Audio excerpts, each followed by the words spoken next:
For many of us, spirituality is just the quest to find essence or true meaning and to really just connect with a higher consciousness. Welcome to the Bring Me to Life podcast. Connecting with your spirituality is very important in this life. By becoming mindful of all of that, you can realize where you are and if that is leading you to where you want to go.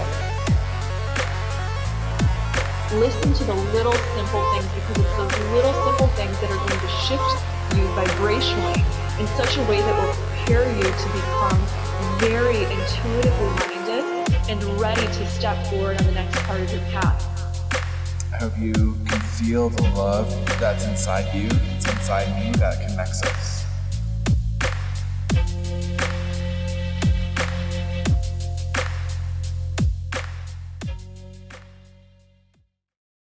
All right, welcome everyone to the podcast. We are returning to nature. Welcome, Nick Mielnicki. Hey, thanks, Selomon. Thank you, Project Bring Me to Life, and all the viewers for having me. Wholeness. Wholeness, yes, that's actually one thing that you talked about in your video, which we both made some nature videos because our theme this month is getting back into nature, reconnecting to nature, or returning to nature, as you said in your video. So I'm really excited about this conversation. Nature's got our back. Definitely. I know you came in with you did some studies. I have some personal experiences and a poem that I would like to share as well. So it's going to be a great episode, and I hope you're ready for it. Oh man, I'm as ready as I'll ever be. And I didn't necessarily look into any studies. I was just kind of doing a general research, biology, some electromagnetism happenings, and just essentially how the human body responds as it goes into nature, with the opposing side as something like a more inorganic place, like in our homes or a city and stuff like that. Mm-hmm. I was recently watching a video, and I don't remember who it was by or anything like that, but they were talking about how we used to live in nature all the time. We were surrounded by it all the time. But then as humans, as a society, we started building all this weird stuff around nature. And if you think about it, like people in big cities, like New York City, for example, they're surrounded by all the buildings, and maybe there's like one little plot of green, but the rest of it is concrete, and like it must be really interesting to live in that kind of world.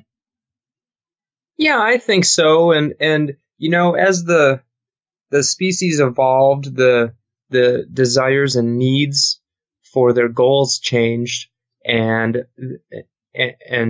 more of a productive, explorative narrative started to unfold, as opposed to a sacred, harmonious wholeness with family and nature and a deep sense of stuff. It was kind of like an exploration into the mind and into thoughts. And now it those things build, and they build up.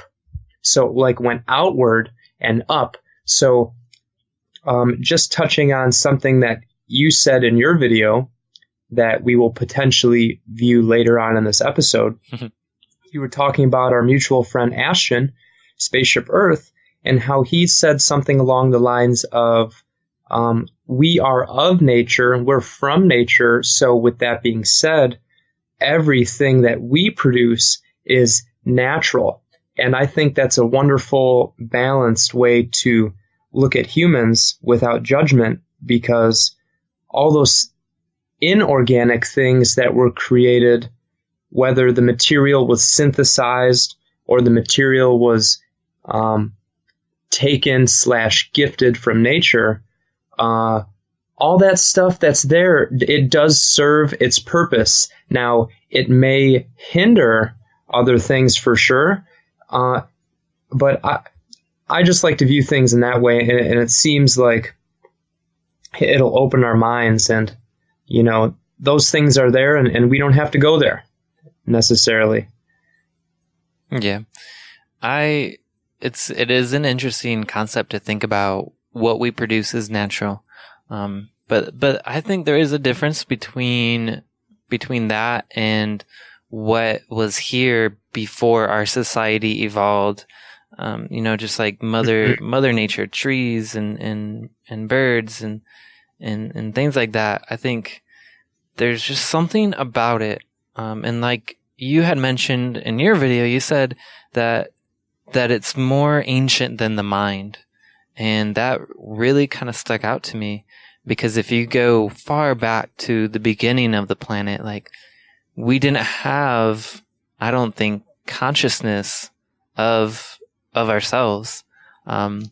So getting back into what was here originally, I think it reconnects us to something so powerful and so divine and necessary, I think, to thrive as a being on this physical planet. Powerful, what you just said there. I share that same feelings. And, just like a tree doesn't know it's a tree, a fish doesn't know it's a fish, an animal doesn't know it's an animal. It's only when a human is there that those things now have these names. And if I'm vibing in the same way that you were expressing, when we were at that point in our stages, we didn't know what we were, and that could potentially have allowed us more opportunity for that freedom to express as that one, rather than being the one that is expressing. Mm-hmm.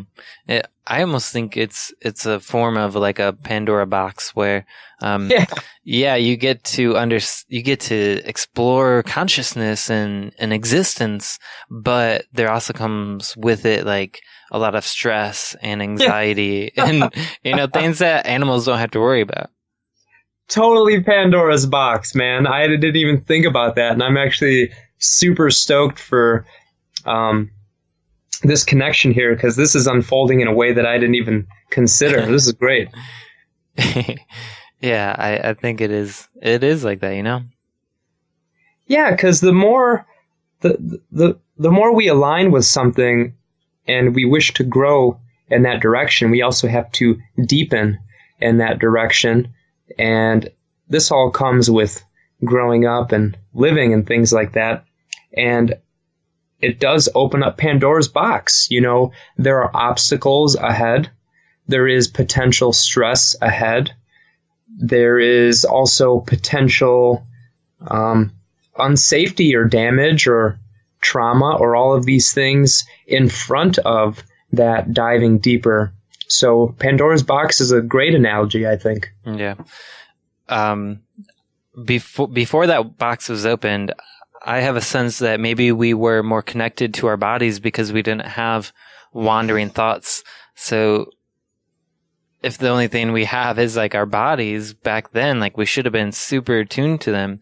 And during your video out in nature, you were like, I feel much more connected to my body, like being out in nature.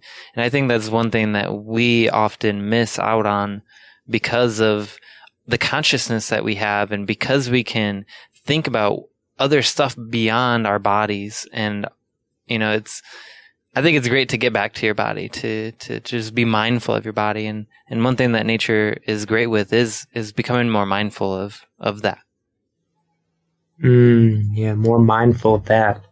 In your video, you mentioned the words strengthen our connection. Mm-hmm.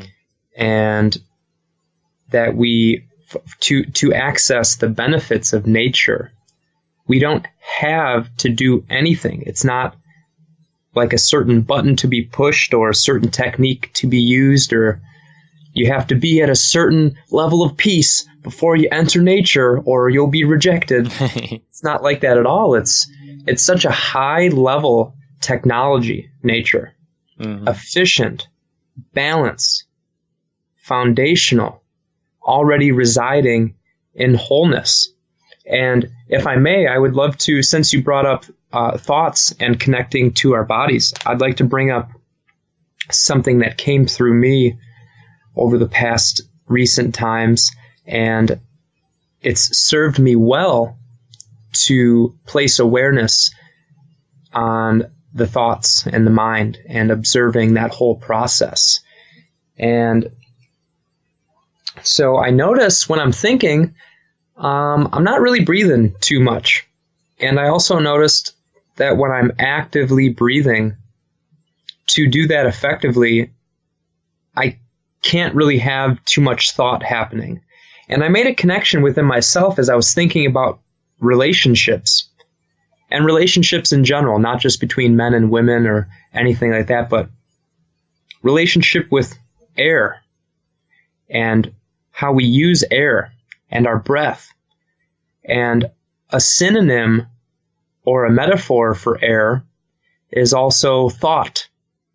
And some of us viewing this may have some experience or have heard of Ayurveda, the Ayurvedic school of the Ayurvedic, I don't even know a word, but anyways, air.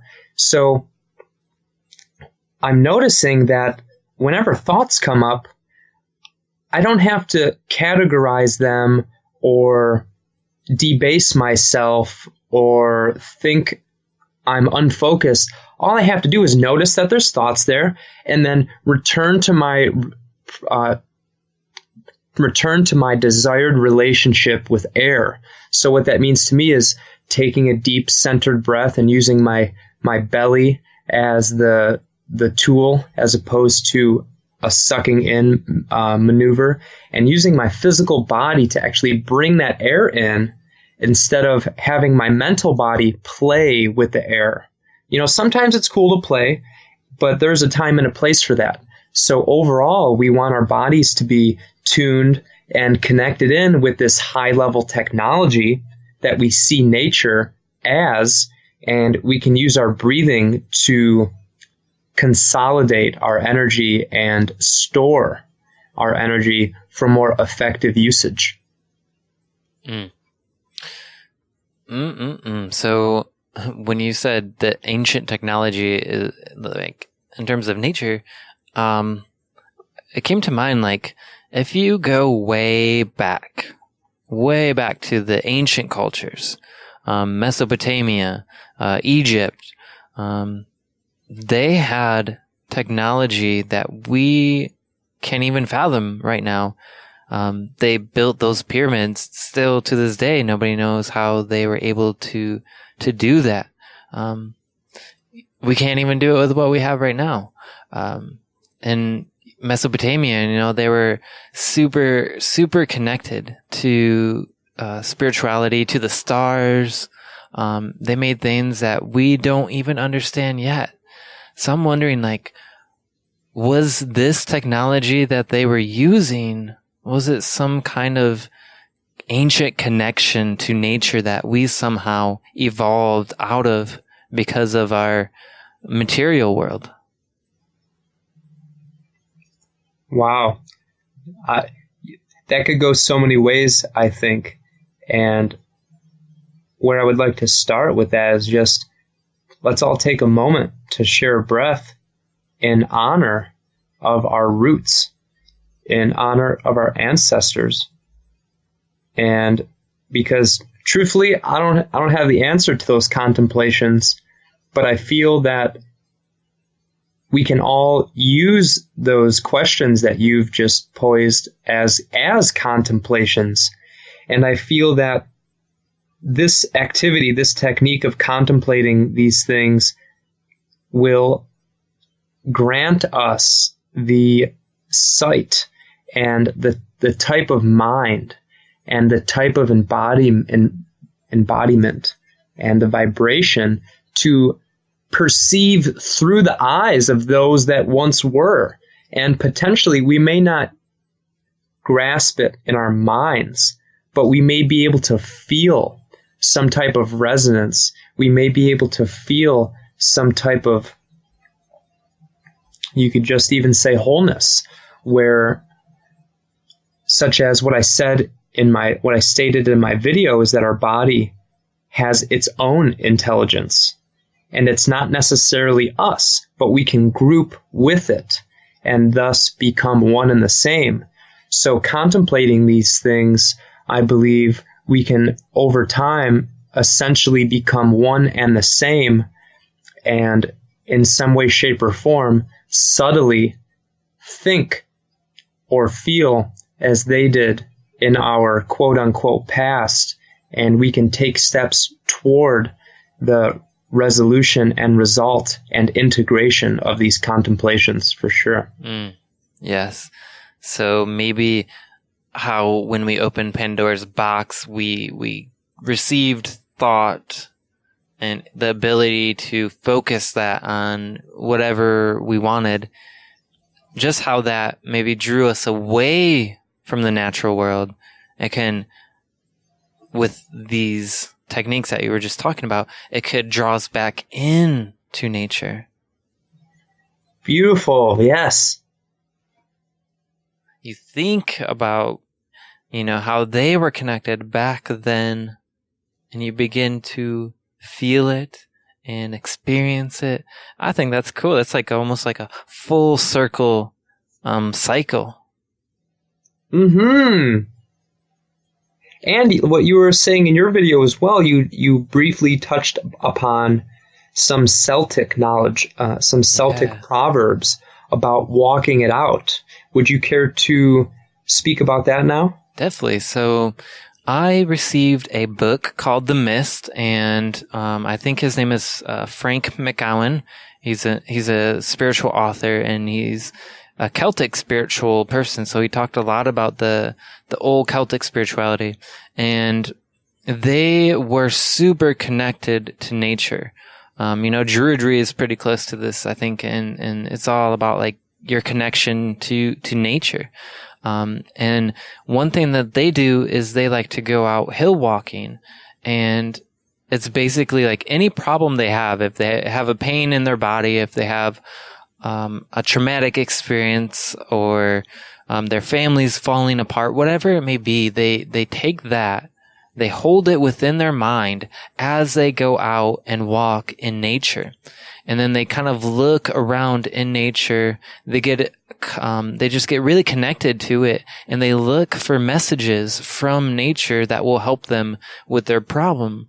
So, for example, this author, he had a session with the lady, and something happened where I think her husband passed away, and then all of her kids kind of split up. I think she was really angry about what happened, and her family kind of fell apart.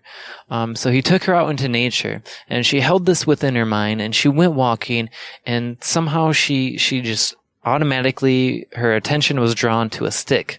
And this stick, she believed represented her family, because one of the sticks was broken off and missing, and she believed that represented her husband. And then there were the exact number of sticks to represent her and her children. And she realized that she could put the stick back together, meaning that her family could be brought back together. So she realized how angry she had been. She realized how she had pushed her family away. And then after she was done walking, she went and she talked to her children, and they came back together again.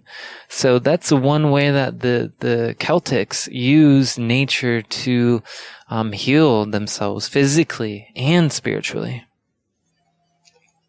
Wow, what powerful medicine there.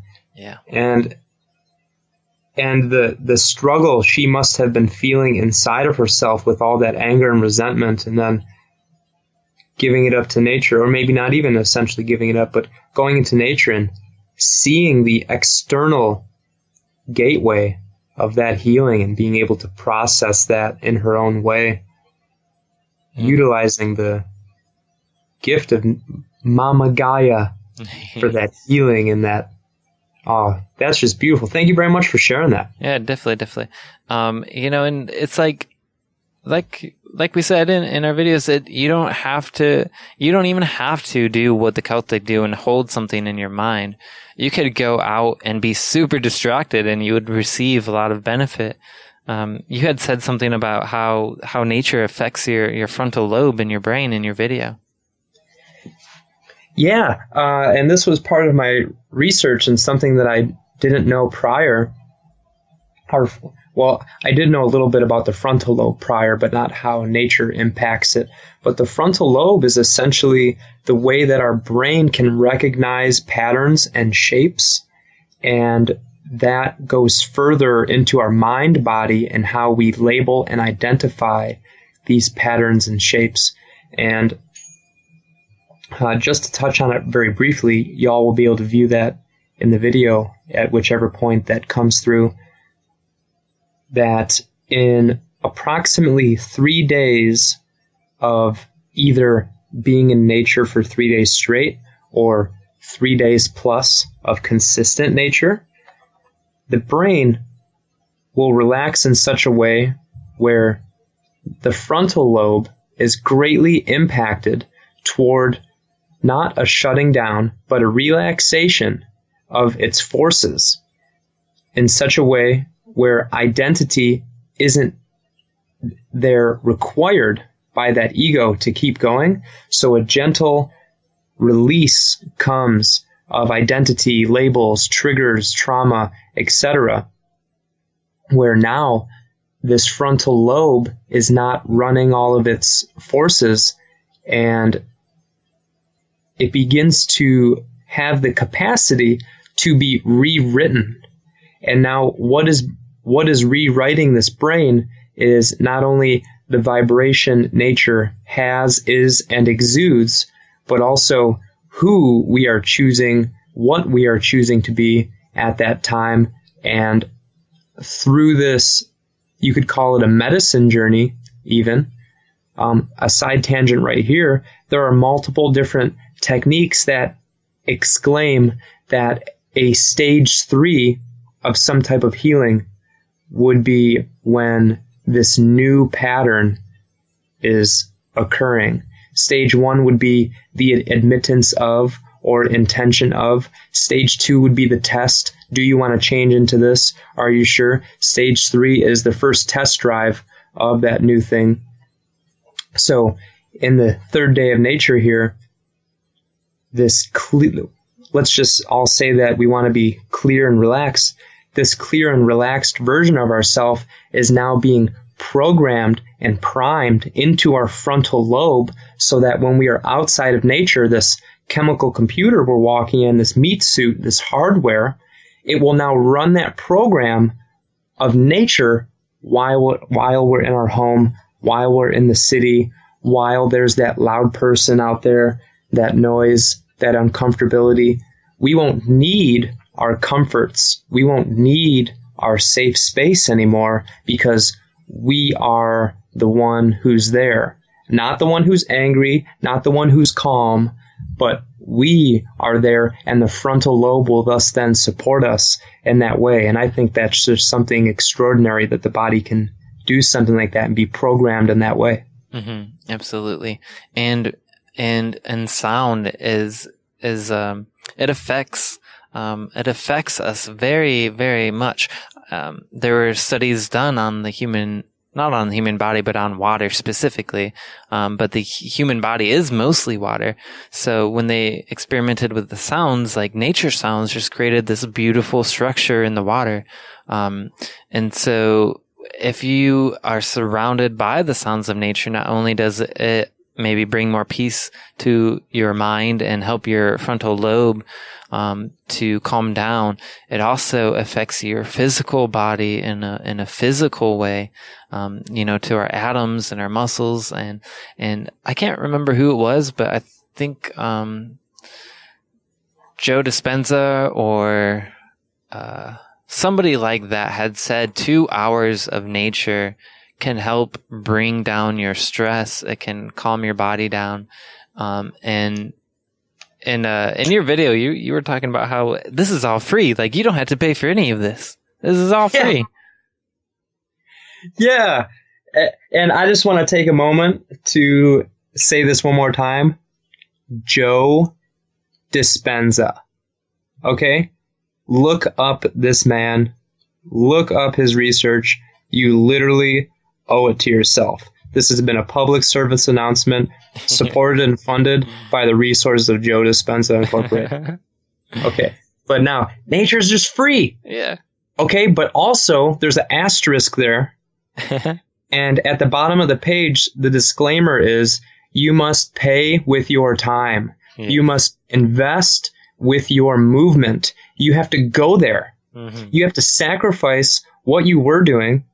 You have to sacrifice the other things that you're thinking about, and you have to use those. You have to use your past self to pay into your future self, and nature will support you in that journey. Definitely. You gotta make the effort. You gotta make the effort. I love it. I wanted to read a poem that I wrote when I was super connected to nature. And so I just wanted to read this to everybody. This is a poem that I wrote a few years ago. And it goes like this. Putting pen to paper, the act alone is so special. Our truest selves more fully channeled. Chirp, chirp, chirp, chirp, reminds the bird. What are you saying? I ask. Listen to the music, my feathered friend replies. So I hear the music of the land, the honest, genuine symphony, organic, uncontrolled, natural. I watch as the words move around. My body a little shaky, a mosquito bites my chin. The faces in the trees bolden and come alive. A dog barks, a cricket plays its violin. A crow signals he is here to guide the way to the next dimension. Dogs bark with hysteria as the raven beckons so loud it propels through time and space like a lion's roar. The medicine, it transforms the barriers of our imagination. They don't break, they bend to encompass our truest potential as Earth's new creators. The keeper of the realm has given us permission to allow our highest selves, our creator selves, to be fully present in our now moments. The beauty of knowledge, we must stay humble with the revelations of who we are and what we can do. Oh.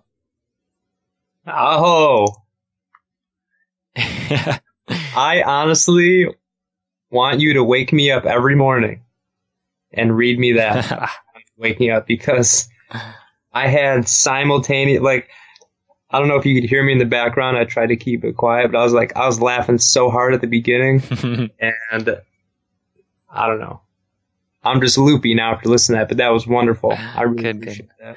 Yeah, and I think I brought it up because you were talking about in your video, you were talking about how nature communicates very subtly. So when you take the time to look around and look for those messages from nature, then you can pick up a lot. And that poem, I picked up a lot on what was happening around me.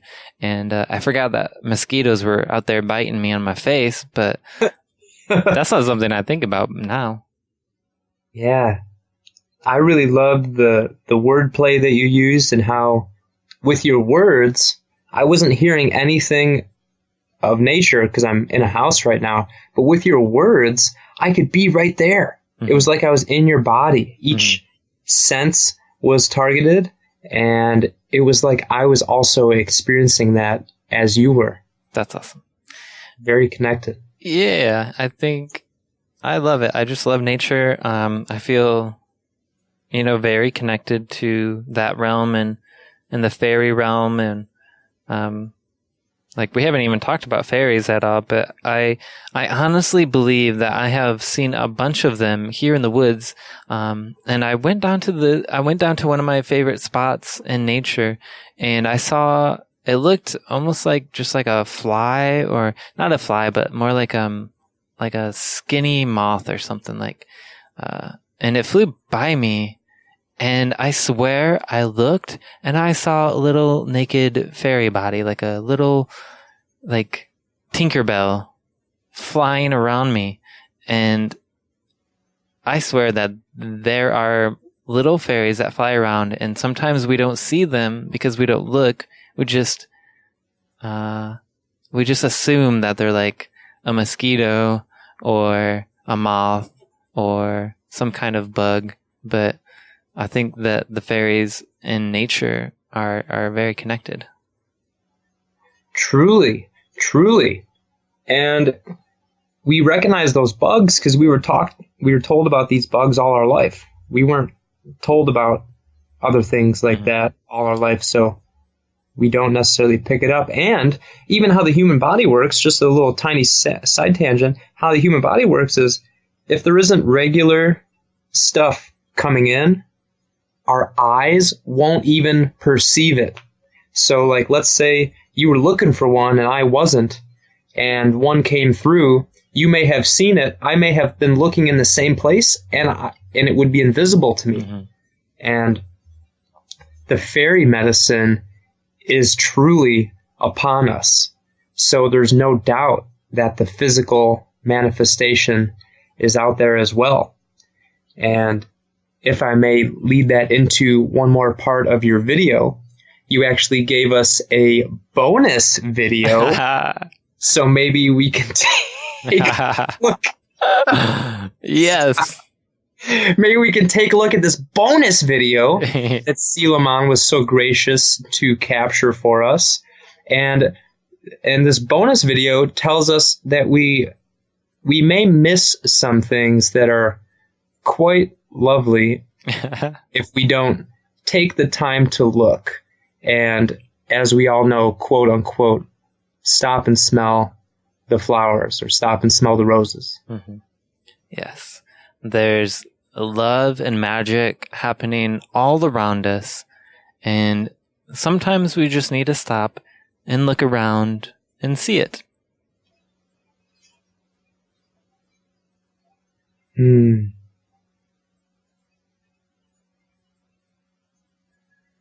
Sometimes it's nice to just sit and listen to the birds having conversations.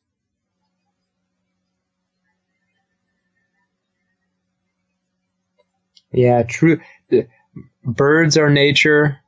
The wind is nature. Wind through the leaves is nature. Sometimes if it rained the past couple of days, you can hear some like snap, crackle, pop in the ground. If the sun is hitting it, or just there's so much there. And I just want to take a notice on this really fast. So, hey, there's that object over there. Can you see it? Yeah, it's right there. I can see it. It's real. Now, are X-rays real? Sure. Can you see it with your eyes? Some would say no. Some would say not yet. Some would also say yes. Ultraviolet light. Is it real? Sure. Can you see it with your eyes? No. But now here's where it gets super interesting. So the visible light spectrum, if you can imagine, is this spectrum right here, ranging from purple to red, with everything in between. Now, over here in this direction to the left, way far to the left, I believe X-rays are over there. And in this direction, past the visible light spectrum to the right, over there, I believe, if I'm correct, we can see things like ultraviolet light and gamma waves. So what we're talking about here is the actual hardware of our physical body, of our optics. And for those of us that have, I'll say, experienced altered states, whether it ranged from breathing in specific ways, different dreams, different activities, or potentially ingesting some medicines, we have been able to see with our optics, our physical eyes open. We have been able to see more than the visible light spectrum. And what a miraculous thing the human body is. I believe that our human body is still quite very young, and we have not even begun to scratch the surface for the actual capacity and potential of this hardware. And this hardware is a product of nature. So this whole topic that we're talking about nature, oh, it's so high level technology. Okay, the human body is an even higher level technology because it is nature condensed. So very excited to go forward in life with knowing that. Definitely. I think part of that has to do with your vibration too.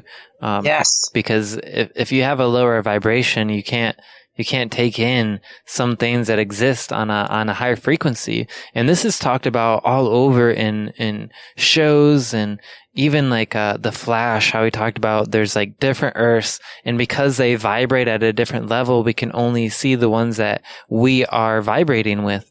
And so I think like getting out into nature, this is talked about in a book called what is it called? The Celestine Prophecy, where he teaches somebody to raise their vibration by going out into nature and just like opening their minds up and looking for the beauty in nature, and it raises their vibration. And that could be part of epigenetics, is learning to raise your vibration enough to where like certain DNA strands get activated in order for you to witness and see these things that are invisible to most of us. Yes, truly. And to dive a little bit deeper into this consideration of multiple Earths, of different vibrational wavelengths, and also with mentioning that as science has shown us, all matter is equally a particle, so you can physically touch it or you can physically see it. All matter is a particle and a wave form. So just like this sound you're hearing right now, can you see this sound? No. It's a waveform. So a particle and a waveform, and vibration is the discerning factor of which form consciousness will take at that time. And just diving deeper into the multiple Earths and the multiple vibrations, is inside that also resides belief systems, ideas, available thoughts to even perceive. So if you're in a lower vibration, you won't even usually be able to perceive a healthy way to manage that situation. You may be the one that can, but it doesn't mean that that option is even available. Now, on the flip side, if you're in a very high vibration and there's some potentially upsetting situation, all of the choices residing within wholeness may be very easily available to you. And just to offer a share or a tip, if someone is in a lower vibrational area and they know in their heart that things can get better or whatever, they just don't have the access or the ability in that moment, what can they do to assist themselves? Well, I would lead that back into what we were chatting about earlier about air and our relationship with our breath and how that relates to our mind. Is at this low vibration point, it's not meant to use the mind at that point. The mind will only be a judge. So we can return to our breath, calm our body, our body's vibration will raise, its intelligence will then be available to us, and then we can use that and work cool, calm, and collectedly toward a result that is more prone toward wholeness rather than limitation. I love it. That's probably why when we're in a high vibe and we're walking around or we feel really good and happy, then like things fall into place. And when we feel really upset, then things just, go really sour. Yeah. Chugging along there. But I think we're all doing the best we can, and just talking about this has been really, really healing. That's the truth. We're turning the wheel. Just how we hear sometimes, or when we were younger, don't reinvent the wheel. Mm-hmm. Don't reinvent the wheel.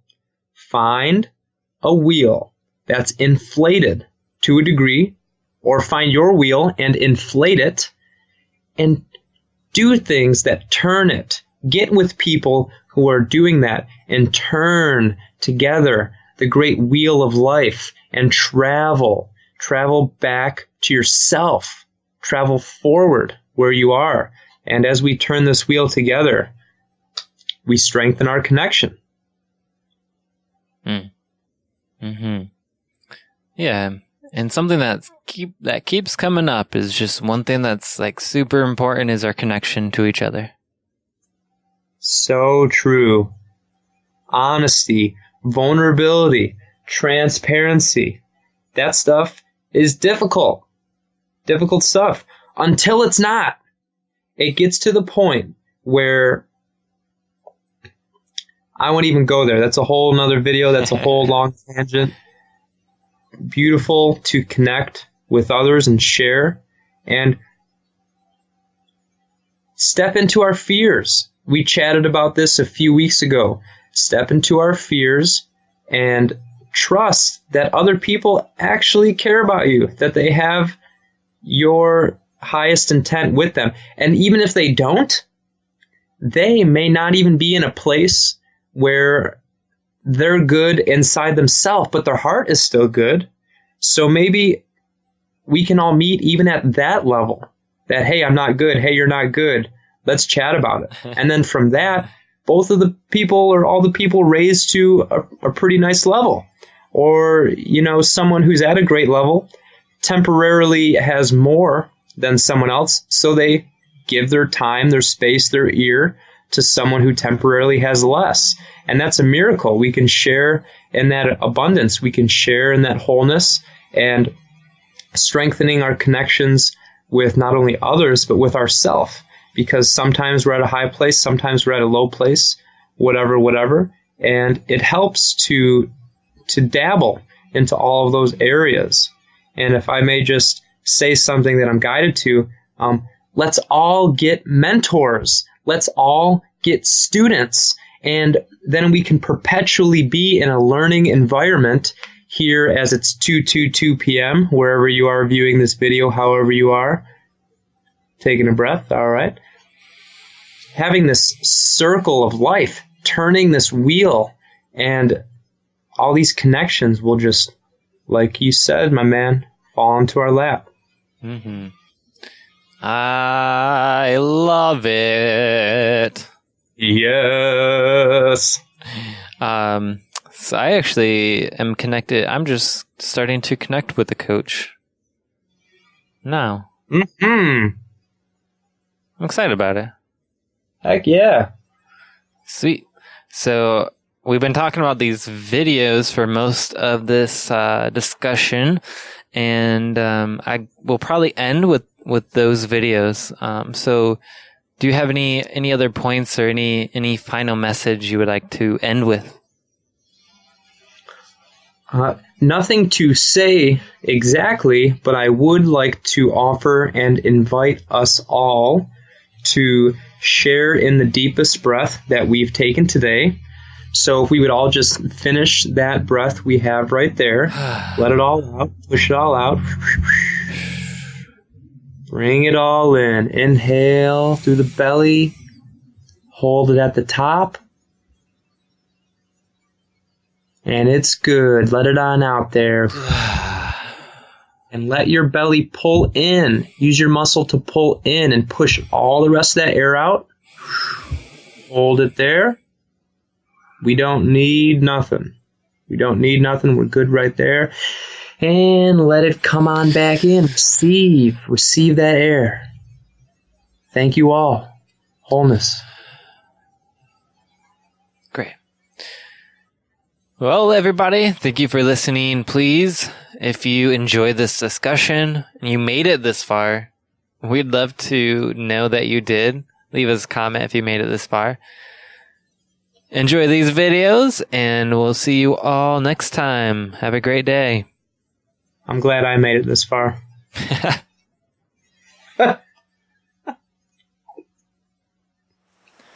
So Nick Mielnicki and I are doing the podcast on being in nature. The Bring Me to Life challenge for this month is nature themed. Since it's summertime, a lot of people like to get outdoors. But both him and I are making videos to talk a little bit about nature and to kind of just show everybody some of our spots that we like to get out into. And so in this video I will be talking a little bit about why I think it's important to get out into nature, as well as I'll show you some of my most favorite spots out here in the Appalachian Mountains. I'm in Western Maryland right now, and this is a beautiful spot. It takes me about 5 minutes to walk out here, and then there's just so many beautiful spots that I'm really excited to show you all. So some of the benefits of getting out into nature is, I want to talk about this because it's really important, but just the fact that we have all this technology around us, it can be useful, but I think it's really important to get time away from technology. I know I'm using my camera right now, but I don't have my phone on me, and oftentimes I like to come out into nature without my phone, without any technology, because the natural world is where we come from. It's how our bodies are born. This earth is a natural ecosystem, and it's important to connect with the natural world, with the dirt, with the trees. It helps us to strengthen our connection to Mother Earth, to this planet. One of my good friends, Ashton, he says that whatever we make is natural because it comes from us, and we come from Earth, and we come from Source, and I can see that point. But for this video's purpose, just seeing this nature, the trees, the animals, the birds, as maybe something a little different than technology right now. It's important to get that break. If we're always looking at notifications, we're always looking at what our friends are doing, we're not paying attention, something could fall on us. But really, I think just getting out into nature, you can just literally just sit in nature. You don't have to do anything. You don't have to think about anything. In order to get the benefits of being out in nature, you just have to be out in nature. And it's awesome. It's so simple. Just come out in nature. Like I often bring a lot of my thoughts, but in Celtic spirituality, they say that when you go on hill walkings or just being out in nature and kind of exploring around, if you come out with something on your mind, a problem, some pain or whatever, you walk it out in nature, and it helps you to heal from whatever it is you're dealing with. And that's one of the biggest reasons why I love coming out into nature, is because it just helps me so much to heal from trauma, from pain, from stress. So there's a little tangent. I'm going to show you all now some of my favorite spots. And if you're listening on iTunes, iHeartRadio, Spotify, Spreaker, if you're listening to the just audio right now, I suggest you head over to our YouTube, Bring Me to Life podcast. It's around episode 120 to 130. So make sure you check out these videos that Nick and I are posting, because they're awesome. So let's go ahead and check out some nature spots. Okay, so this is one of the spots that I found after exploring for a while. And I love exploring. I think that's another great thing about nature, is you get to explore new trails, you get to find new places, you get to come to spots like this where there's water in the distance, where you can come and meditate and just let your mind go and just listen to all the nature sounds around us, and it's very healing. So there's also a spot down below that I can show you closer to the water, so let's check that out. So this is the water spot that I was just talking about. Climbed down a little bit, and here we are. This is actually really low for the river, Usually you can't see most of these rocks, but right now a lot of them are sticking out of the water. Over there is a little swimming hole that we like to swim at, and it's just a really nice spot to come to, especially if it's hot. It's been like 90 degrees the last few days. Today's actually pretty solid. It's only about 70 to 80 degrees right now.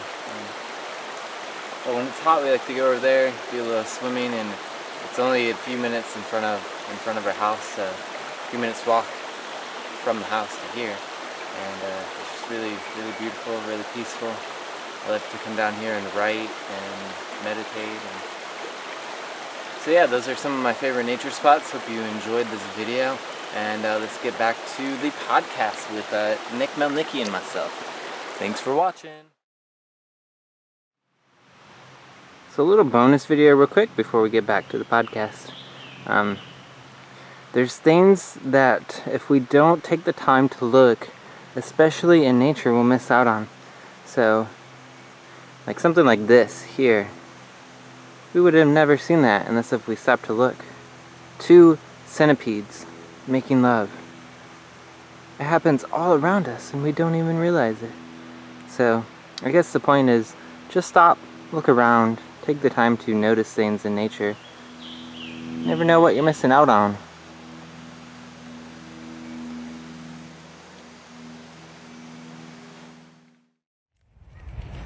Hey there, y'all. It's Nick here. We're just riding a bike. We're riding to find a nice little spot to sit and chat. So keep our eyes peeled. But we're out here in nature. Oh, let's go up here. Let's go up here.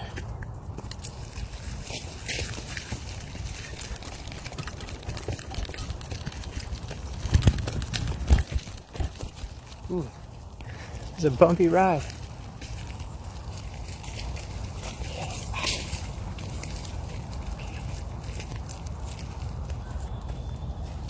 Let's secure our bike.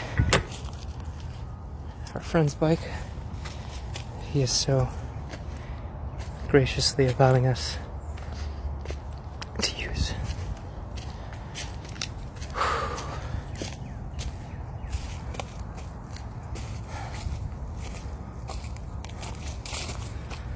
This looks like a good spot.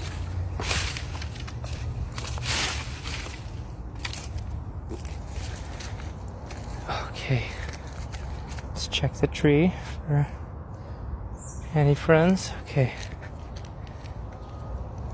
Oh. Nice.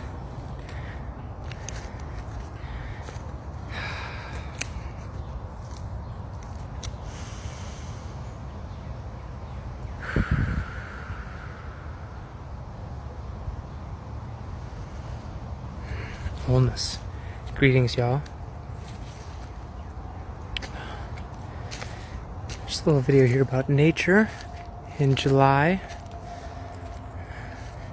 Find our way into nature, find our way to the roots.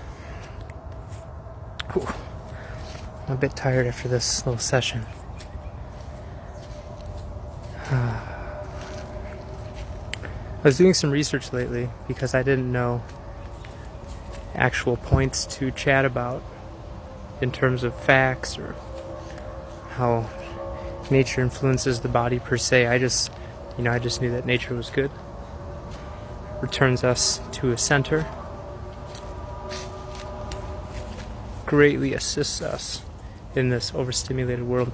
Check this out, you guys. Can I spin this around? No. Okay. Check out this tree, it looks like. Which one is it? Well, I guess the quality isn't too good. This tree looks like elephant's skin. Yeah, quality isn't too good. Either way. So what I found was, essentially, in the first couple of minutes of being in some silent nature, you can hear cars and things, but it's more than just our physical ears. In just the first few minutes, our bodies begin to relax. our breath deepens.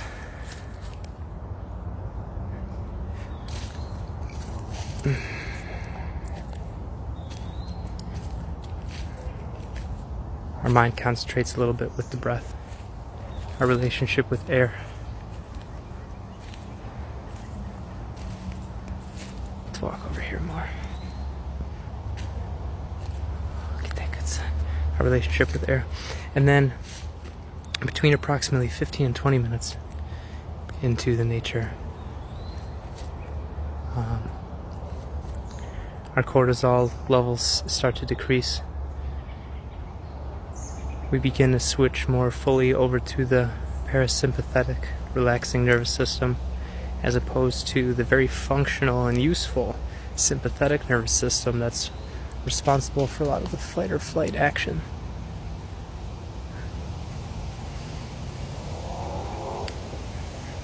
And then that process just furthers to continue, pardon me, and begins to rewrite our neurological pathways. So our mind opens up, our body opens up, and we use this space and our creativity increases. And then this even continues so much, or so far as approximately on the third consecutive day in nature. These different things I was reading about and hearing about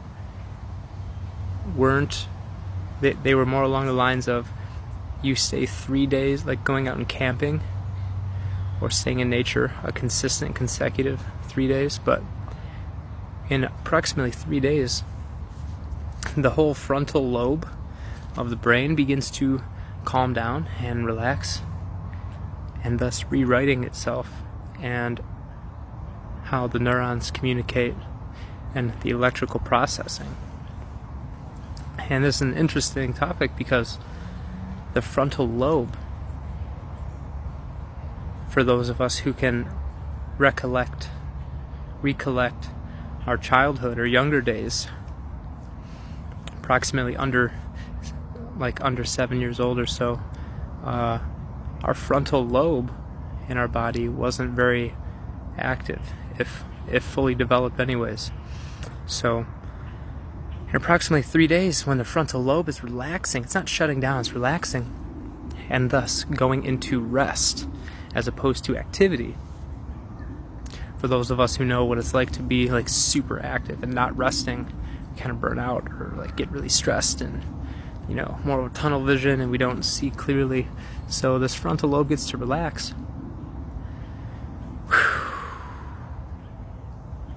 And we start to feel that space, that stillness, that presence. We become more than thought forms, or beliefs. And we start to sit into something deeper, perceive something more ancient than the mind, something to consider. And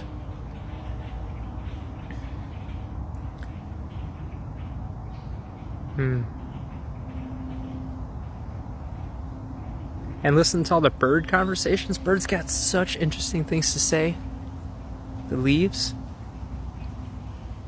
Always check where your hand goes.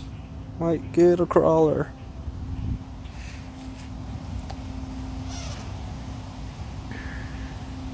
And why get out into nature? Why change your brain through neuroplasticity? Why care about this stuff in this video here, and these concepts and these silly sounds? They're just sounds, Nick. I hear sounds every day. Well, we could call these different stages of time in nature. We could call these different states of being.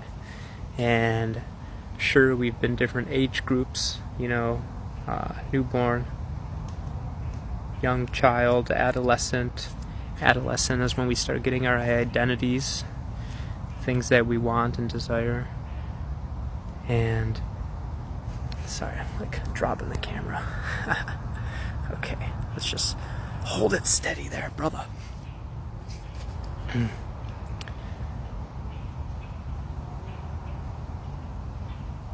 Part of me lost that one there. Got it back. It was never gone. I just wanted to breathe. We reach these different states of being, and it's kind of like a camera. And as we know, as I've learned today, a camera is less important than the lens. And not to talk about importance, but I guess maybe, the camera is its foundation for sure. But the lens can really change the aperture and the amount of light. Like, it's wide open and smaller. Wide open and smaller. And of course, all these sizes have utility for sure. Now, what we're discussing here, though, is potentially equally small, but also the opposite side as well, and both. And then, so there we see the poles. And then what happens then is we actually pull back in our perspective. And nature and a natural brain and a natural body is able to have the capacity and the energy to perceive both of these sides and pull back and relax. And I'm very relaxed right now and a bit tired, but I'm in such a connection with my body and feeling very whole and able that I could definitely be very active in a desire if I so chose. And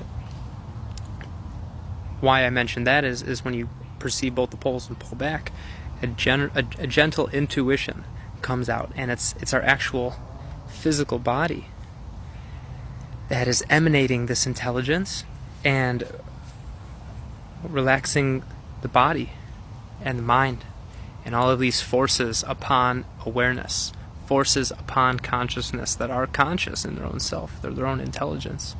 Relaxing all of these forces, and we're able to hear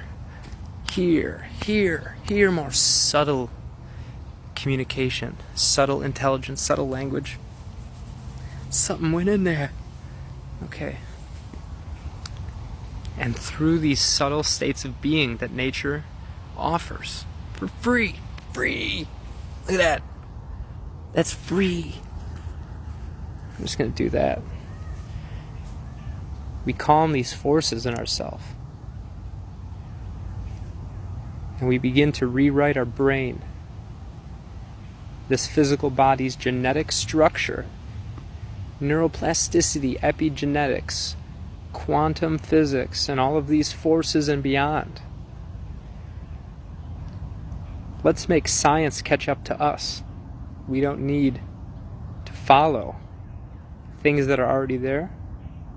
Let us return to nature this July and forward.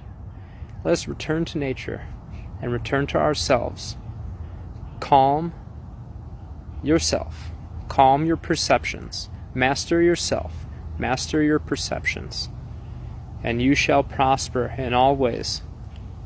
And in that, you will notice that prospering is already present, whether you are there or not. All of these forces are already present, whether we are there or not. So, it is the self and perceptions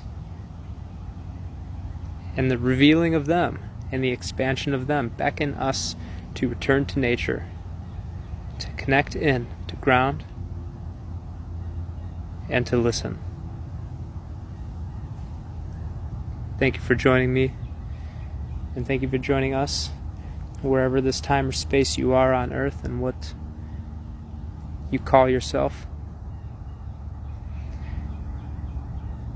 In gratitude, let us share a deeper breath. Deeper breath. So finish that breath that we're on right there. Finish that guy. Inhale. Hold it at the top. It's good. Let it on go. And push gently. Push it all out. Push. Hold. We don't need nothing. We don't need anything. And let it come on in. Receive. Wholeness.